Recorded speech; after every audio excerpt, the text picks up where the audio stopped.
Hello, hello, and welcome back to another episode of Weddings Unscripted, where Ginny and I talk about wedding industry topics and how to grow your business in the wedding industry. Yeah. And we have a fun one today because it's one that we get asked about all the time. Like we get asked all the time, how do you guys run multiple businesses and have babies? Like all kind of babies. Yes, because Ginny has 2 children herself. She just had Finn, her youngest. What is he? 3 months now? 4 months. 4 months now. Yeah. Oh my gosh. Yeah, crazy.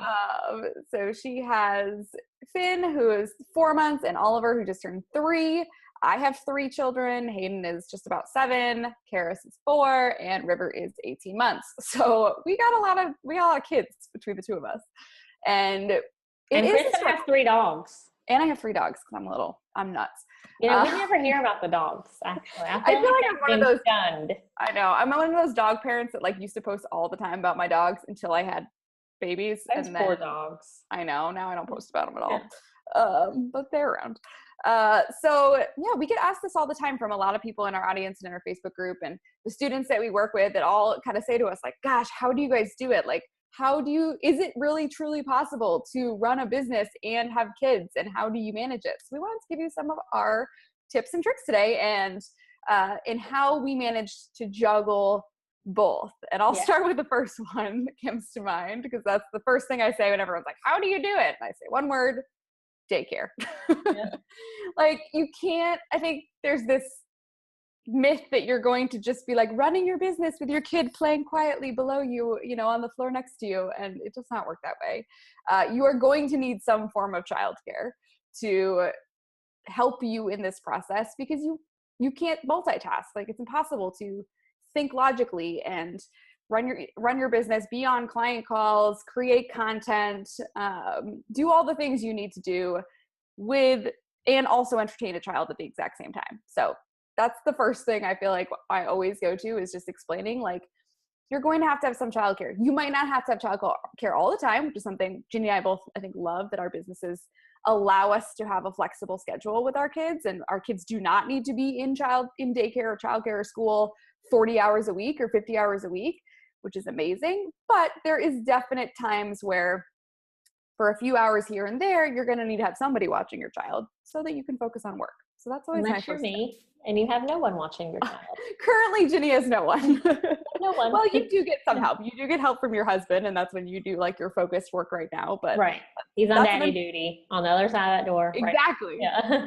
Finn's not just playing nicely on the floor, or laying there. Like, right.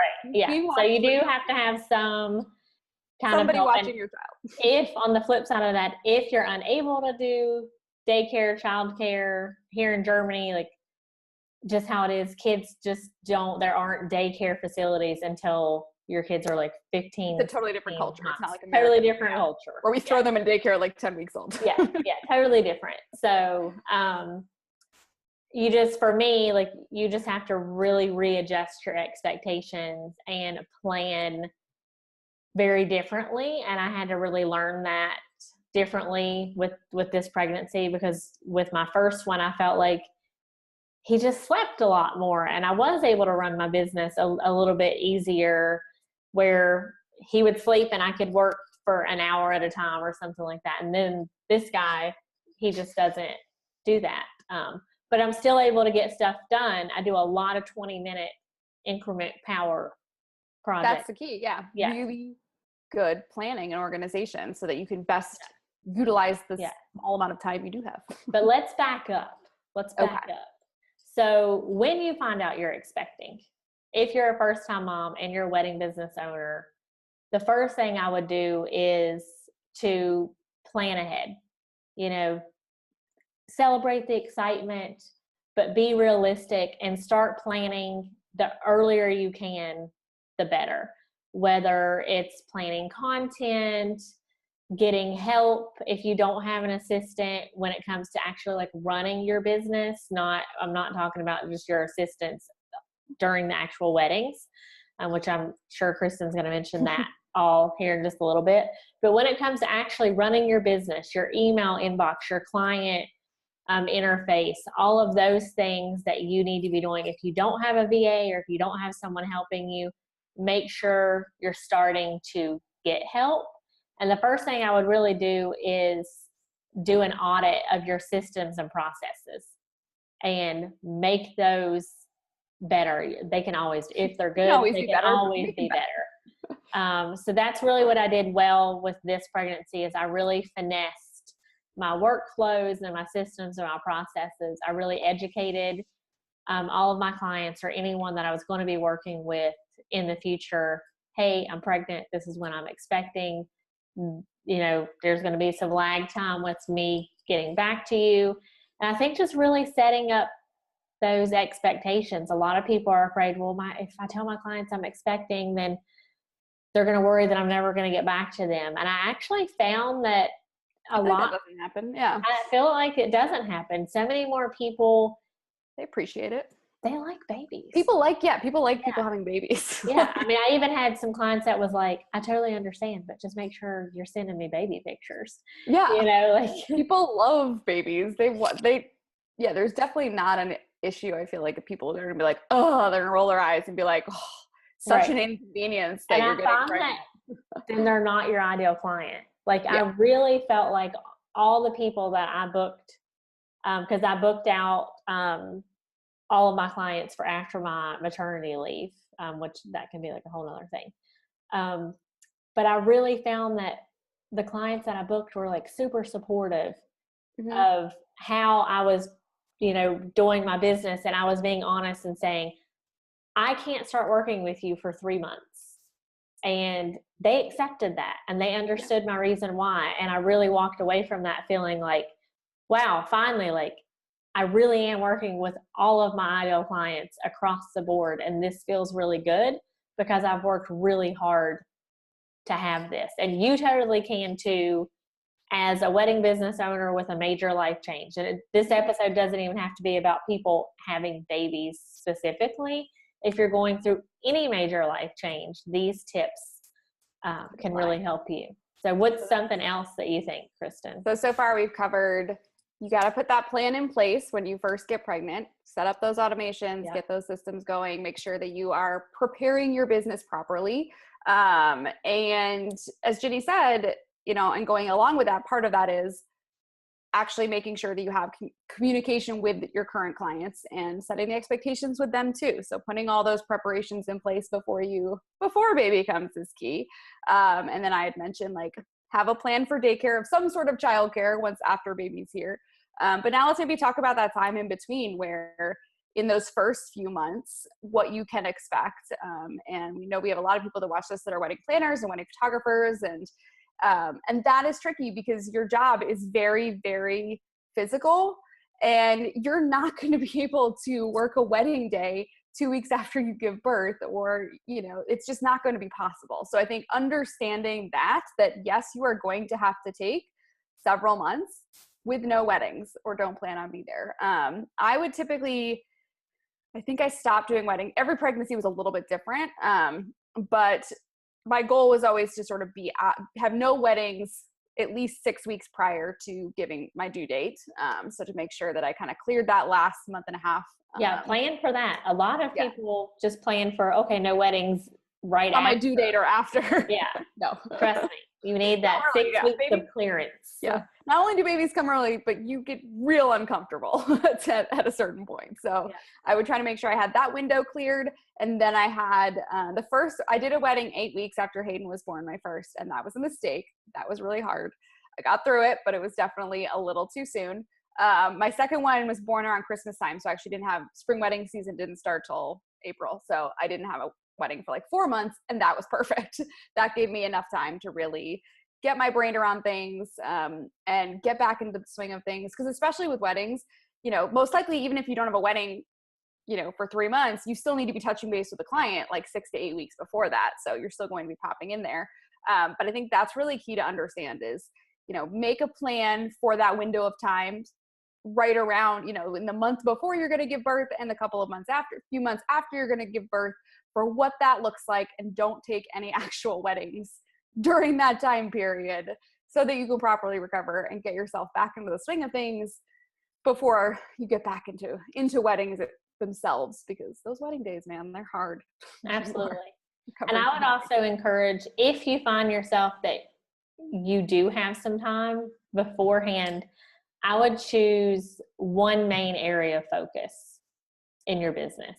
So if it's your content strategy or your sales process or something that you just want to work on, then kind of have just a loose plan that you can map out. And when you do find yourself with 20 minutes here, 10 minutes there, because there will be those times if you're up nursing a baby, feeding a baby, you know, all through the night, you will have time to check your email, to do things like that. So if you want to feel like you're still moving your business forward and you're not falling behind, just take one area of focus and map it out as far as what are the small little tasks that you can be doing in order to just continue to just move your business forward or even sustain it.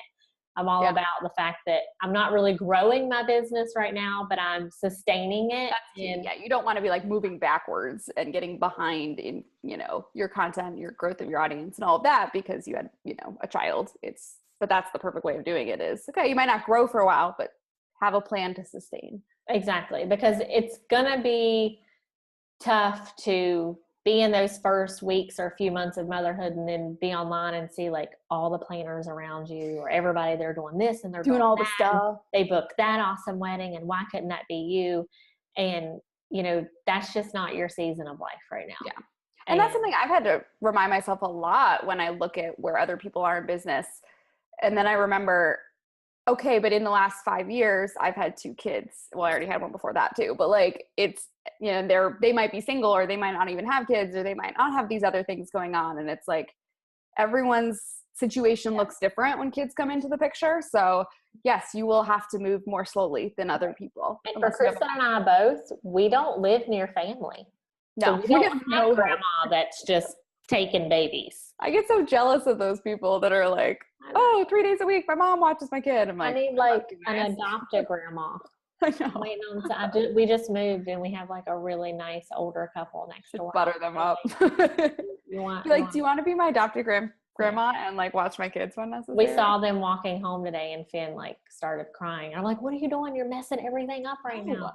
You gotta be good. Show them how good you are. Yeah, I'm courting these people. Don't you know? And that's, so that comes kind of back to the first point of, you know, you're going to have help. You're going to have childcare of some regard, but it's possible even if you don't have family around. And you know what a really good helpful idea is too? If you have another like biz owner bestie that also has kids, invite them over for a co-work play date. Trade, and then like one of you works for an hour while one watches the kids. Exactly. You know, you got to get smart. Exactly. So that is really helpful. You know, if you can help each other out and just really step in because you both need to work on your businesses, you know, it's all about community, doing what you can do to get by, things like that. I think it's like plan ahead. You're going to have help. And I think we kind of touched on this a little bit, but it's important to separate on its own thing. Like Ginny said, you have to be really organized. Like it doesn't work anymore to kind of run your business on the fly because you are going to have a lot less time to make things happen. So you have to be sure that you're focusing on the right things, the things that are the most important at that moment to move your business forward. And you know what they are, and you're not wasting time being like, oh, now when I only have an hour to work today, let me sit down at my desk and spend 20 minutes figuring out what to do. Like you don't have that luxury. I think that's one thing Ginny and I think have really helped in our businesses with having kids is just being crazy organized in the way that we plan out our businesses and our tasks. I changed the way that I create my to-do list. I saw this online the other day. I enjoyed it. And I love it. So I do focus task and non-focus task. So these are tasks that I know that I need to be sitting at my desk with the door closed and I really need to be just paying attention. And, you know, that's, you know, client work, writing a blog, writing a newsletter, anything like that. And then I have non-focus task. And, you know, that's doing Instagram, engaging in our Facebook community, things like that I know I can do like while I'm breastfeeding or, you know, while I'm just hanging out on the couch with my toddler that's not taking so much energy. And by creating this list at the beginning, I try to do this on Sundays. And when I create this list, then that means when I do happen to find myself with 20 minutes, because as a mom, you don't know when that's going to happen. when that's going to happen. You just got to be ready. What I don't have time for is to come in here and waste 10 minutes of it figuring out what I'm going to be doing. Yep. So I leave this right on my desk. When I have 20 minutes, I'm like, okay, I can maybe focus on something. And that's what I dive into. That has really helped me. I feel organized. I feel like things aren't living in my brain. It just gives me such peace of mind. And I actually just realized I technically do the same thing, just not formally like that. It's just the way that I have childcare typically on Mondays and Wednesdays. So those are the days where I'm in my office. All 3 kids are gone. I can actually get focus tasks done. So I just happen to schedule my weeks with like all my focus tasks are on Mondays and Wednesdays. And then all my sort of non-focus tasks are Tuesday, Thursday, Friday, because I will literally put my computer on, like, we have a high counter in our kitchen area, like the island. I'll stick it up on the island, and that's like where my computer lives on those days. And every time I just get a quick 10 or 20 minutes, I'll pop over, be like, oh, what do I got to do? All right, okay, I got to post something on Instagram. All right. And then I'll just knock that post out and then go back to playing with the kids. And that's how I kind of work through those days. But it's the same thing. It's like, I know exactly what needs to be done on each of those days. But when I'm in focus mode, like, I'm in focus mode and I'm sitting at my desk. Amazed at what you can get done in 20 minutes. It is so true. I think you just understand time differently when you have kids, and you just waste less of it. Because it comes naturally. Yeah, you don't have the luxury of wasting time anymore. So you just become a lot more focused on what you need to be doing. It's just like total beast mode. Yes. So that's kind of our final tip to you. So we kind of covered today. Make sure that you really get a plan in place beforehand and get everything prepared, prepare your clients well, to make sure you have a plan for some sort of childcare, whether it's family, whether it's an actual like childcare provider or a nanny or whatever, or school, or it's your husband or your significant other, something to help you, because you cannot run a business with kids all over you all the time. It's just not going to work. And number 3 is to make sure that you really get organized, because once those kids are here, you got to make the best use of your time. You can't be spending forever trying to figure out what the hell you're supposed to be doing. Right. Exactly. So if you're watching this and you have questions or anything to add that we didn't cover, like if you're an experienced business owner, mama bear, let us know what works for you. Let us know what works for you. If you're soon to be expecting and expanding your business and your tribe at home, ask us any questions. Let us know if there's something that we didn't cover. We are happy to comment and extend further. It can be done, folks. It can be done. Absolutely. You're definitely proof of that. And I mean, and the good thing is it may seem overwhelming and you may have feelings of, oh my God, how am I going to do this? But being able to make my own schedule and being home if my 3-year-old is sick from school and I can pick him up, I know that I can put things on the back burner to be home with him, and I don't have to inconvenience my husband at work or leave my 9 to 5 and have to make up that time or something. And it's in those moments when it's easy to forget, but you should just really try to be like, wow, this is why I'm a business owner, so I can be home with my kids when I'm sick, or even if you just want to do yoga in the middle of the day or whatever it is, if, whatever drives you, think about your purpose and why, of the reasons why you want to be a business owner as well. All right, guys, thanks so much. And be sure to subscribe to our channel so you can not miss any of our Wedding Unscripted episodes. And we will see you next time. Bye.